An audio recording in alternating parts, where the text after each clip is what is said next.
Hi, my name is Rick Sanchez. I'm with a company called Tractor Tip Equipment, and what we have for sale here today is a Kobelco SK210. We're going to talk a little bit about the mechanics of this particular machine in the first clip, the operating specs in the second, and we'll run it in the third. If you buy this machine from me or some of the others we have for sale, we've got some small machines, compactors, loaders. The point is, if you buy any one of these tractors from me, you're going to be dealing with Perf Prevents. He's my right-hand man. He's the guy running the camera.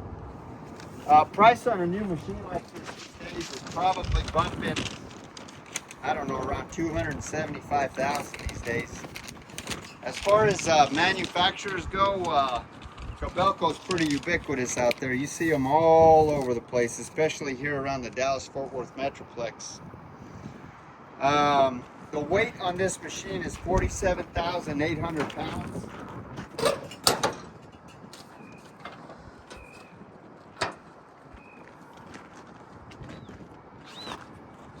The widest point are these tracks right here at 10 foot 10 inches.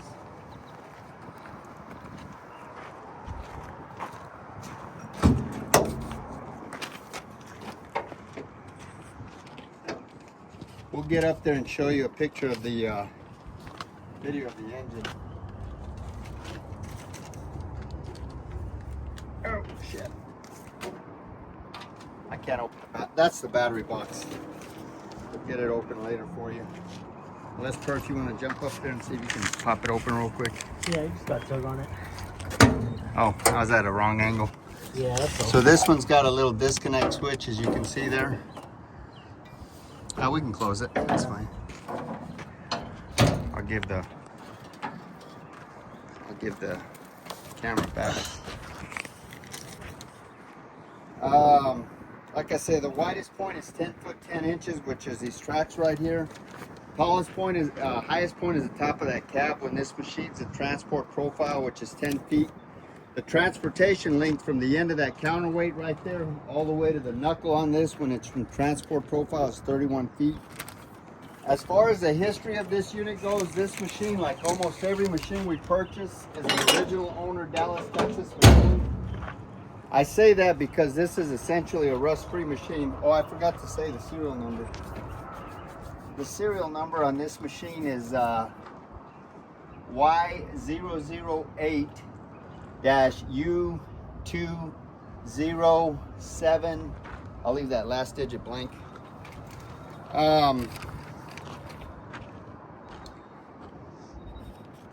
Like I say, as far as the history of this unit goes, this is a Dallas, Texas machine, and the significance of that is that we're 300 miles from the ocean, and we're far enough south so the only salt we see is the salt on our kitchen table. So this machine is essentially a rust-free machine. You'll see where the paint's gotten off the or been rubbed off the bucket and the rainwater's gotten to it, but it in no way, shape, or form is rust pervasive. That salt gets into DT connectors and your CPU. It just gets into everything. It just wreaks havoc. So just about every machine we purchase is an original owner Dallas, Texas machine. Like I say, this particular machine comes from a company that we do literally millions or have done over the course of 35 years, millions of dollars of business with. They've got an excellent maintenance program that rivals some of the best we've seen, and it should be said that before I purchase any machine, I have Perf Provincial go out and inspect it. I have a couple of guys to go out and inspect it. If they say everything's okay with the machine, then I send Perf to go out and inspect it. And if he says everything's okay with the machine, then I personally go out and I inspect it. Now, if anywhere along that process, they say something's wrong with it, my guys say something's wrong with it, then we have, we have the guy, the company that we're dealing with, fix the issues, and then we'll go out and we'll start the process all over again. So these machines are 3 and 4 times vetted before I write a check.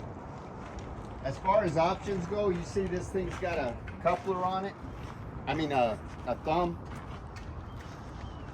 Heavy duty thumb. It's got a coupler on it here. Now these couplers are pretty cool because they're just remove the pin and it'll uncouple itself. It's a mechanical system, but it works very well, and it's a pin grabbing type system, so it'll grab, you don't have to have a Kobelco bucket, it'll grab other type buckets. You know, so long as you have an 80 millimeter pin. There's a pattern control change valve. You know where that's at? Perfect. I don't know.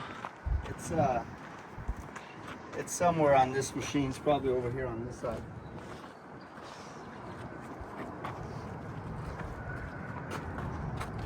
You know what? This might be on the. Actually, this may be in the cab. So, okay, we got the quick coupler, the battery disconnect. Oh, it's got an additional counterweight here. Now, the lifting capacity of this machine is about 22,000 pounds, but if you add in that counterweight, it probably will lift, not probably, it will lift a lot more. So, at the apex of this lifting curve, excuse me, this machine will lift 22,000 pounds. The engine, we'll talk about that in a bit. It's a 150 horsepower Mitsubishi engine. And a lot of people don't know this, but Caterpillar is actually built, the Caterpillar excavators are actually built by Mitsubishi, and they have Mitsubishi engines in them. Even though Cat calls them Caterpillar engines, they are not. They are Mitsubishi machines with Mitsubishi engines. So this is this machine, you could get parts for it at the Cat house. All the fluid levels on this machine are where they should be. It's mechanically sound. Everything works on it. Top speed is about 4.5 miles per hour. This undercarriage here is about 85%. There's no leaks on these final drives. The final drives have got plenty of power, enabling this machine to counter-rotate with no problems. The hydraulics are strong on this machine. Oh, I forgot to mention, it also has auxiliary hydraulics. You could convert that into a hydraulic thumb if you wanted. You just put a hydraulic cylinder in place of that stiff arm right there. I personally like mechanical thumbs because you just can't break them. All of the pins and bushings are relatively tight. There's no deflection or any kind of problem in that turntable area, that Rotec bearing. These teeth right here are about 95%. They're Twin Tiger TVIPs. That is a 54-inch bucket. If you were to put side cutters on it, it would bring it out to about a 60-inch bucket, a 60-inch bite. It's 5 foot 2 inches tall. It's 5 foot 9 inches deep. And if I were betting, I'd say that's probably about 1.25 yards if it were totally heaped. Now this machine is rated for up to a 2-yard bucket. If you think about 2 yards, if you cycle 5 times a minute, say you're just hogging dirt, at 2 yards a minute, 5 cycles a minute at 2 yards a pop, that's 10 yards a minute. On a 50-minute hour, that's almost 500 yards. 2 times 5 is 10, times 50 minutes is 500 yards. So I think that an excavator is probably, outside of explosive, it's probably one of the fastest, cheapest ways to move dirt known to man. That's why they're so popular. This thumb right here is a 24-inch thumb. It's 24 inches wide. You can see it's a severe duty thumb. It's 60 inches long. The maximum dig depth of this machine is 22 feet. Maximum reach at ground level from the end of those tracks right there all the way out is 32 feet. Maximum dig height is also 32 feet. This shoe width right here this is a 35-inch pad which is wider than standard, which gives you more stability on the machine and greater lifting capacity. And it's got a 14 foot of track on the ground. So we're gonna go ahead and run this machine in the next clip. Perf, you got anything else you want to add? Well, other than it being a good machine, it's solid, it's strong, it's got plenty of years of work ahead of it. Yep, I agree. We're gonna run it in the next clip, and good luck in getting it.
That's rabbit mode.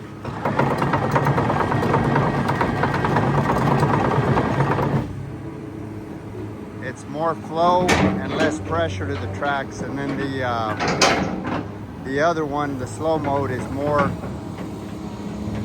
pressure, less flow. Pressure is power.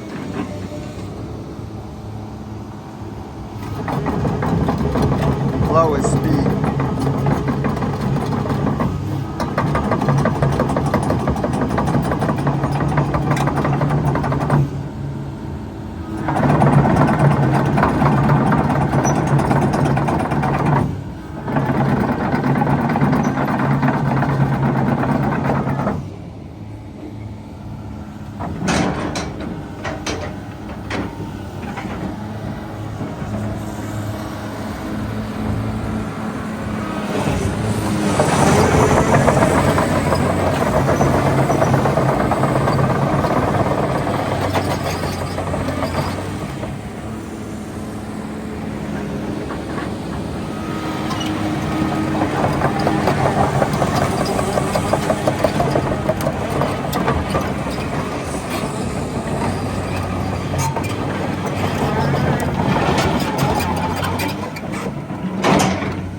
How's the AC in there?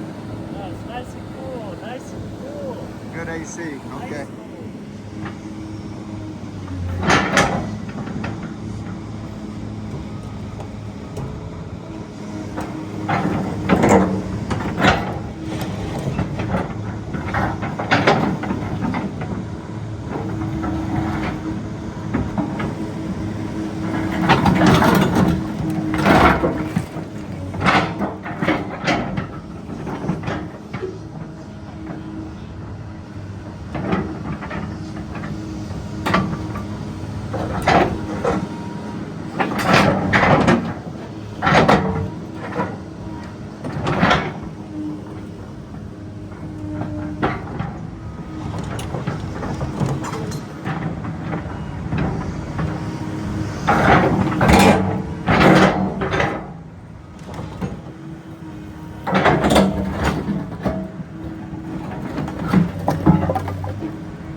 ahead and drop it.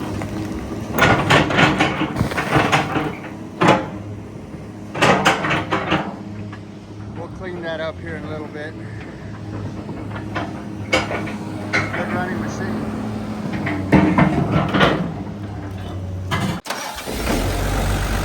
Okay, that's a Mitsubishi engine right there. That's the same engine that